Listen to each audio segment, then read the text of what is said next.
Anora. বিশ্ব সিনেমার সবচেয়ে বড় আসর অস্কার। এবার অস্কারের ৯৭তম আসরে সেরা চলচ্চিত্র হিসাবে পুরস্কার পেয়েছে অ্যানোরা। শুধু সেরা চলচ্চিত্র না, এই সিনেমায় অভিনয় করে সেরা অভিনেত্রী হয়েছেন মাইকি মেডিসন এবং সেরা পরিচালকের পুরস্কার পেয়েছেন সিন বেকার। একজন যৌনকর্মীর জীবন ঘেঁষা কমেডি ড্রামা ধাঁচের এই সিনেমায় নায়িকা প্রেমে পড়েন এবং বিয়ে করেন এক রাশিয়ান অলিগার্কির পুত্রকে।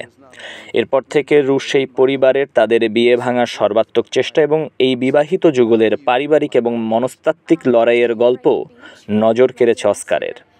শুধু সিনেমার অভিনয় কিংবা গল্প না, বেস্ট এডিটিং ক্যাটাগরিতেও অস্কার পেয়েছে অ্যানোরা সিনেমাটি। Thank you to Kennedy Schneider.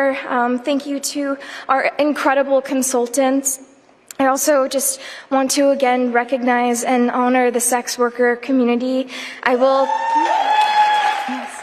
এবার অস্কারের সেরা অভিনেতার পুরস্কার গিয়েছে হলিউডের বিখ্যাত অভিনেতা অ্যাড্রিয়ান ব্রডির ঝুলিতে।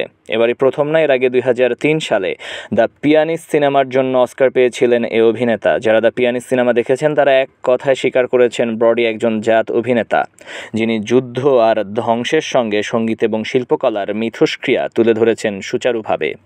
এবার ব্র্যাডি করবেটের দ্য ব্রুটালিস্ট সিনেমায়ও যুদ্ধকে উপজীব্য করেছেন গুণী অভিনেতা। তবে পিয়ানিস্টের মতো সরাসরি যুদ্ধের সময় না, বরং যুদ্ধ পরবর্তী জীবন, দেশত্যাগ, ভালোবাসার স্ত্রী থেকে বিচ্যুত হওয়া এক স্থাপত্যের জীবন নিয়ে সাজানো গল্পে নিজেকে সবটুকু উজাড় করে দিয়ে অভিনয় করেছেন ব্রডি।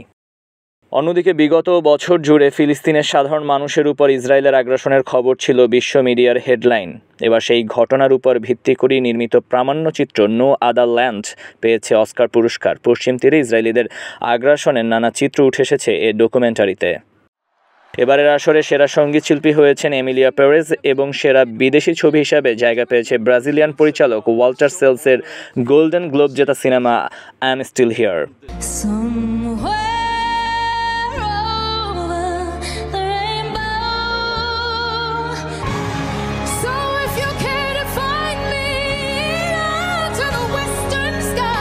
এর বাইরে সেরা পার্শ্ব অভিনেতা হয়েছেন ক্রেডেন কালকিন।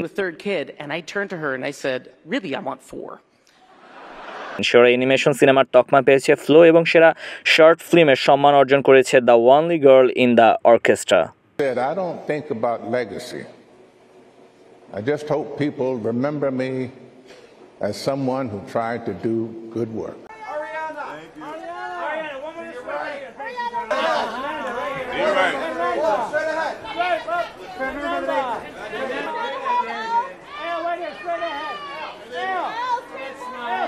How did it feel to get handed Best Director from Quentin? Meant everything in the world. It was like a full circle moment because honestly that's where I saw Mikey for the first time in Once Upon a Time. So it was like, it felt right.